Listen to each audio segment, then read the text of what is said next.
Yo, what's up YouTube? You better great picture here. DGP back again with another episode of Patriot Keys, episode 6, week 3. Let's hear and talk about the recap of the Texans game. If you guys did not know, we played the Texans today, Thursday night football, primetime football, and the Patriots blew out the Texans, shut them out actually, 27-0. No Tom Brady. He still has one more game to live on his suspension, so he'll be back. Not week 4, but week 5 he'll be back. Jimmy Garoppolo, who got hurt this past Sunday, sprained AC joint, wasn't able to play. So we relied on a third-string quarterback, and this has really nothing to do with it, but he's the first African-American quarterback in Patriot history, of my knowledge, that has gotten the start. And I know he's the first rookie quarterback in the Belichick era. So shout out to the homie Jacoby Brissett. He played at Florida and NC State. Go ahead and check out his highlights. Actually, go check out the highlights I'm showing in this game, because Jacoby Brissett, he had a lot of potential. He showed a lot of potential. So let's talk about the 3 keys I said earlier in a video before this. If you haven't seen it, go ahead and check it out. It's in the playlist. Let's talk about 3 keys and let's talk about the game. As I said earlier, we won 27-0. I told them 3 keys: stop the pass rush, let's make it a shootout, and our defense has to get off on third down. I have to get the offense off third down, the money down. Let's go with the first one: stop the pass rush. The Texans only got 1 sack on Brissett. He was only hurried about a couple times, pressured only a couple times, but he only got 1 sack. Oh, JJ Watt, he was hurt, but it doesn't matter if you're hurt, bro. Everybody's hurt on the field right there, so I'm not going to use that as an excuse. JJ Watt wasn't really a factor. You would have thought, if you looked at it, he probably didn't even play, but you know, we held him in check. He wasn't at 100%, but hey, man, if you're not 100%, get off the field, and that's pretty much what JJ Watt did. Clowney, he caused some havoc every now and again, but not too much where we have to really worry about him. Again, only 1 sack, so I say that's a check right there for that key, that we stopped the pass rush. Now let's go on to the second key. I said let's make it a shootout. By making it a shootout, I mean, like, early on we got to just put up points. Just put up points. Just have Brock Osweiler make him throw the ball, make him do more than what he has to do. Because I knew our game plan was to come in and just run down the throats with hashtag blunt force trauma, LeGarrette Blunt. And we did that. But Jacoby Brissett, you know, we got a quick 10-0. And it made Brock Osweiler actually throw an interception, which is something that I like. And ended up winning 27-0. So I say that's a shootout in my opinion. So I'm gonna go ahead, check that off. Say that we followed that key. So we're 2 for 2 on the keys.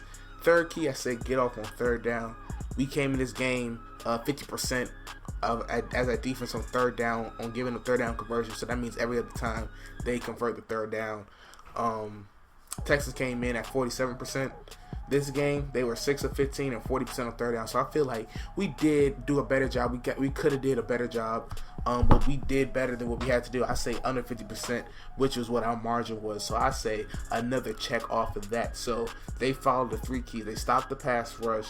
They made it a shootout, put up a lot of points, and they got off on third down. The defense did. So I say that we follow all 3 of the keys. Now let's analyze the game more so. Let's look at Jacoby Brissett. I know you guys want to hear his stats.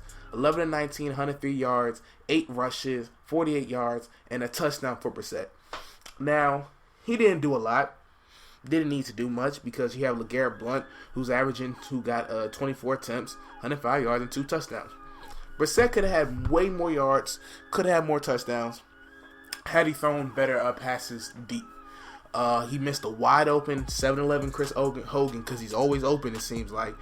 He missed him down the field. It was like a step too late. Chris Hogan had him beat. It was also a time in the red zone where he rolled out. Martellus Bennett was open for about a second or two. He held it too long and almost threw a pick. Jonathan Joseph at the 1-yard line. That would have been a touchdown for Bennett had he not waited so long. So that's 1 touchdown. That's 2 touchdowns actually right there that he could have had. And then he missed Bennett not Bennett. He missed Bennett I think 2 or 3 times in the red zone on a fade route. I know it was pass interference on I think both of them, but it was just that he just threw it out of bounds. Like, it was just no way for a guy to catch it. And I'd rather him throw it out of bounds and throw a pick. So I understand that, but I feel like that's Garoppolo or Brady. Those are touchdowns. And man, seeing Bennett on that one side, just imagine Martellus on one side versus a small corner, Gronk on the other side versus a small corner. Then you got a little slotty Pippen in the middle. Maybe have Sweet Feet in the backfield. If you want to have him come out do a wheel route, or have LeGarrette Blount so you can do a draw play, and then have Hogan or Amendola or Mitchell in the middle, man. Look, the Patriots are going to be scary in the red zone, man. They're going to be unstoppable, it seems like. But the real MVPs, though, this defense. It took the Texans their first play crossing the 50-yard line in our territory. It took them the third quarter with 1:20 left. Bruh. The whole first half, they did not get past midfield. Essentially, the whole third quarter, they didn't get past midfield. It took them basically 3 quarters for them to get past midfield. This defense played excellent. They showed out. We had 3 turnovers in this game, 2 fumbles, both of them on the kickoff. Yo, that kick returning number 35 on the Texans, he probably walking back. He probably not even going to make the team play. Probably getting cut as we speak. The interception was from Jamie Collins, the third best linebacker in the game. And then we had 2 sacks. Didn't really get that much pressure on Osweiler. I mean, we did get pressure, but he was able to throw it, dip it down low, and he also got hit a lot. But the 2 sacks was from Jabal Sheard, who finally showed up. I'm glad that Sheard has showed up, because he's the guy who, one of the big reasons why we could trade Chandler Jones, because we believed in Sheard, also because we still had to pay Jamie Collins and Malcolm Butler. And speaking of Malcolm Butler, his assignment was Will Fuller, who 2 weeks for the past 2 weeks has gotten over 100 yards. The rookie was only held to 3 receptions for 31 yards. I say that's a shutdown performance from Malcolm Butler, as he typically always does. Then you got Logan Ryan, who got cooked by Fitzgerald the first week, who was getting cooked last week.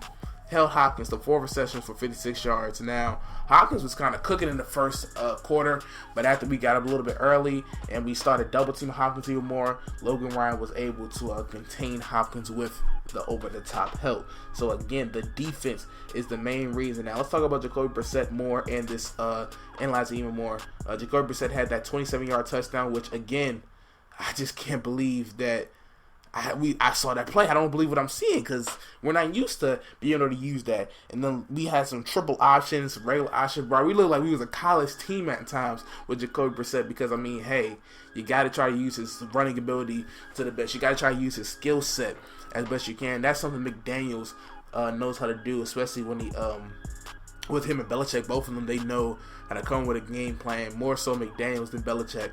Then LeGarrette Blount, man. Like, this is why I love LeGarrette Blount, because the whole game just 3 yards, 3 yards, 3 yards, and this always happens with LeGarrette Blount. If he keeps getting those 3, 4, 5 yards, it just the yards keep going up and up and up, and then he breaks like a 30, 40-yard touchdown, bro. Always happens, guarantee. I remember it happened, I think 2, 3 years ago with the Colts, where LeGarrette Blount got like 4 touchdowns. He just kept running and running and would just gash them, because he's just such a big back. It takes so much energy out of the defense to tackle him. So I think we did a good job of that. Now let's like I said, if I had to give a performance for all 3 phases, the offense, if we want to be real, they'll get a B-, but for what they had to work with, for what the game plan was going into the game, for what the game plan was, I give them an A-, because actually I'm sorry, I give them a B+ for what the game plan was, because on third down they were abysmal. I believe there was like 28%, something like that. They were like 4 for 14 on third down. Got to be way better than that. So I give them that. Defense gets an A+. A shutout, a turnover for them, and 2 sacks. Held these guys in check, took them basically the 3 quarters for them to get past midfield. I got to give the defense an A+. Special teams, they get an A+ as well, because of what they did. Now let's talk about, real quick, this system quarterback thing. Brady's not a system quarterback. McDaniels knows how to put people in the right position to succeed in terms of using their strengths. This is the last time I'm going to say this. We have different personnel. We have different systems. Brady's not a system quarterback. I've seen this all on Twitter, because we go 3-0. But it's the Patriot way, next man up. And that's the beauty thing about the Patriots. You don't know what they're going to do, because they're based on week to week. They don't have one set game plan. Week to week is something different. So yeah, man, it's mythology, man. Just like how people say college upsets happen all the time in the NCAA tournament. Only 3 teams that was double-digit seeds went to the Final Four. The past 83 teams that was in it. Not every quarterback is great under Belichick.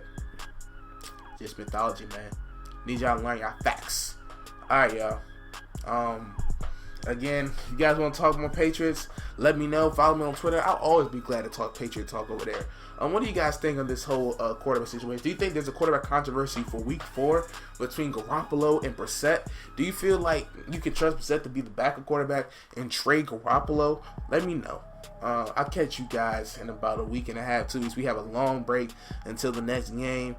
Sorry, this is kind of a lengthy video, but wanted to cover a lot of things. So that's going to be it. Like, subscribe, comment, and I'll check in the next one. So light 'em up.